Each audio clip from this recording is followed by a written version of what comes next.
Welcome back, everybody, for part 5 of Red Dress and Smoking Gun. I know it's been a while since the last part of this. To be honest, I've just lost a little bit of motivation with the story.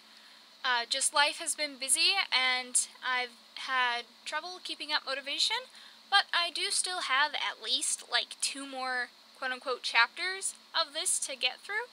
So, hopefully there'll still be some more videos, and hopefully I'll get that motivation and inspiration back.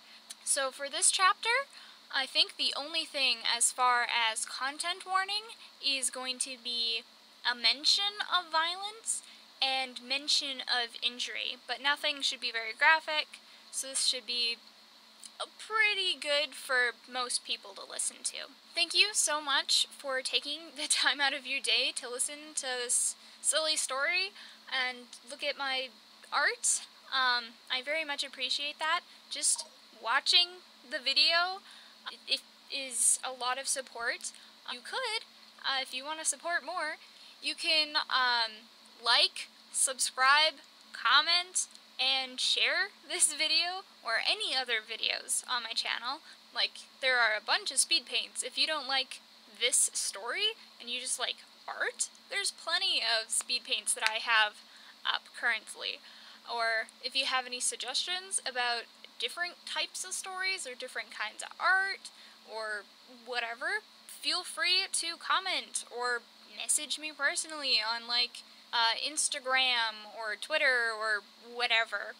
And if you want to financially support me, first of all, subscribing, that goes a long way into eventually getting this channel monetized.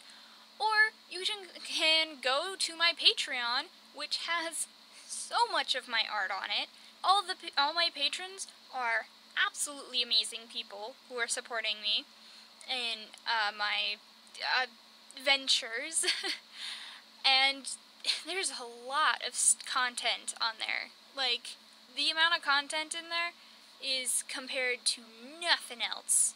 So the link to my Patreon should be in my description, as should hopefully be the original story that inspires this one.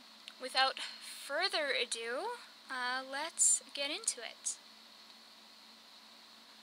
The familiar groan of the wooden door was all there was to announce Mina entering the dusty room. Soft afternoon light peeked through the cracked window pane, revealing a determined vigilante at work. They lifted their head from the documents they had been scouring to look at Mina. Their look of annoyance and fatigue made Mina's bright smile falter. While well aware of how their work could enrapture them enough to go without sleeping or eating, this sort of fatigue seemed worse. They were a professional. At most, they would only miss a meal or two and maybe lose a few hours of sleep. Instead, it looked like they had gone at least 2 days without rest. Coincidentally, it had been 2 days since Mina had been shot. While she was vain enough to entertain the idea that her absence had worried Vigilante to this point, it was unlikely. What worried Mina more, as she slipped further into the room, was that there had been an assassination attempt on them as well. The thought sent a pang of worry through her, and she let it show on her face. "Hey, darling, when's the last time you slept?" "Where were you?" the vigilante countered. Their voice was low, with an edge. The playful banter that usually sweetened their words was alarmingly absent. This gave Mina pause. "Busy with a few errands." "What's the matter? You don't look too well," Mina asked. She moved to the edge of their desk, trying to examine their expression. Vigilante met her gaze with a cold stare. It wasn't quite a glare, but it was well on its way to becoming one. They looked at her as if they knew more than they were letting on, and that they didn't quite trust her. Sighing, they moved their attention back to their papers, blatantly ignoring the question. Mina mentally shrugged. If they didn't want to talk about it, she would respect that. So she moved on. "So," she drawled, leaning onto the desk to get a closer look at the documents. "Do you have another job for me?" "No. You need to lie low," they answered without looking back. Quick, to the point, and alarmingly bland. "What? Why would I need to do that? I've been doing what you ask and getting results.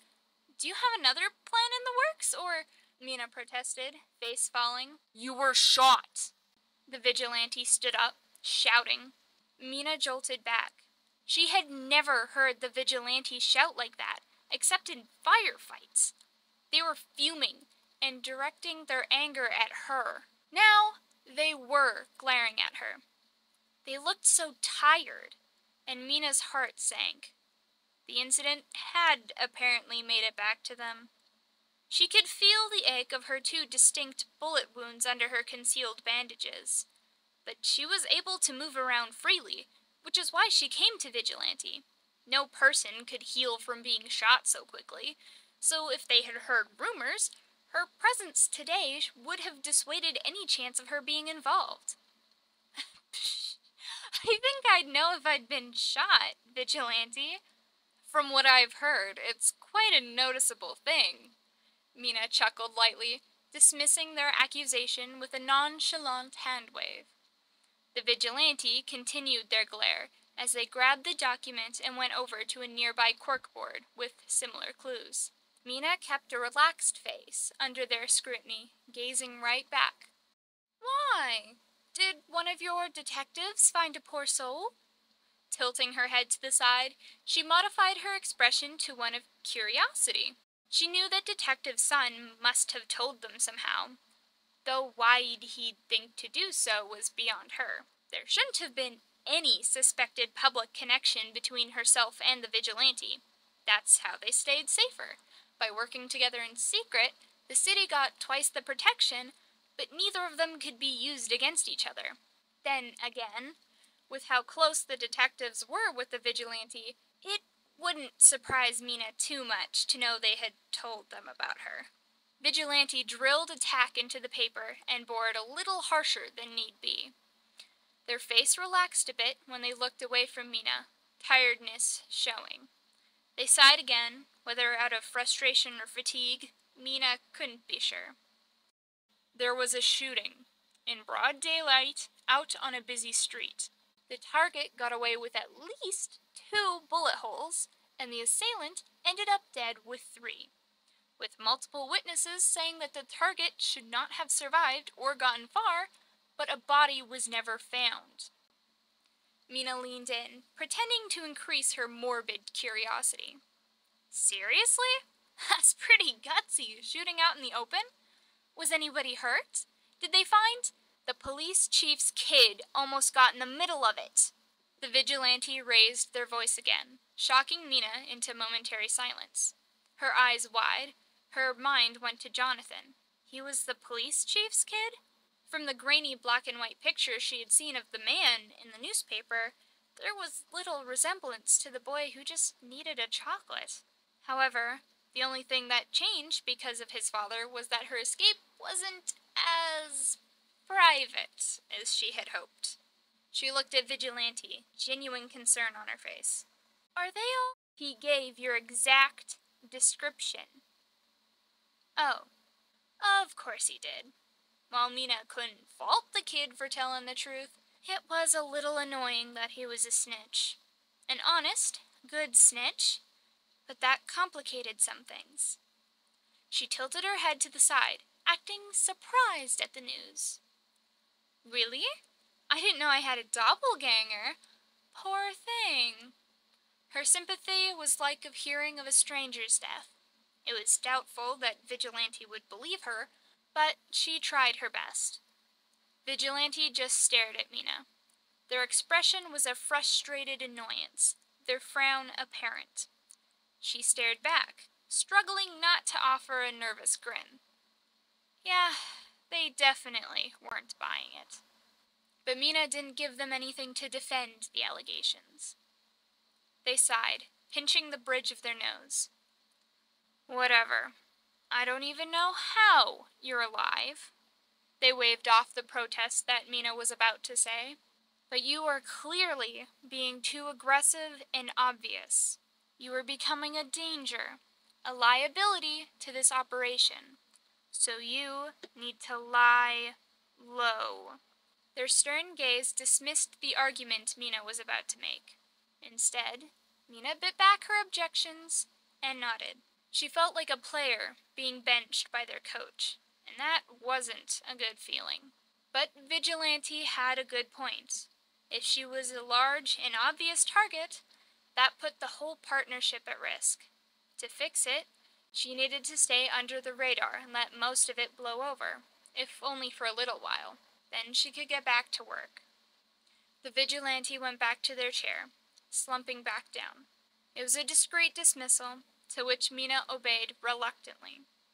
Before she completely left the room, she paused in the wooden doorway. Turning, she faced the Vigilante. You should get some rest. Some food and sleep can work wonders on the mind, she suggested before exiting. Strolling down the dilapidated hallway, she allowed herself to limp. While she could move, her leg was still annoyingly sore. Some rest wouldn't be a bad idea, actually.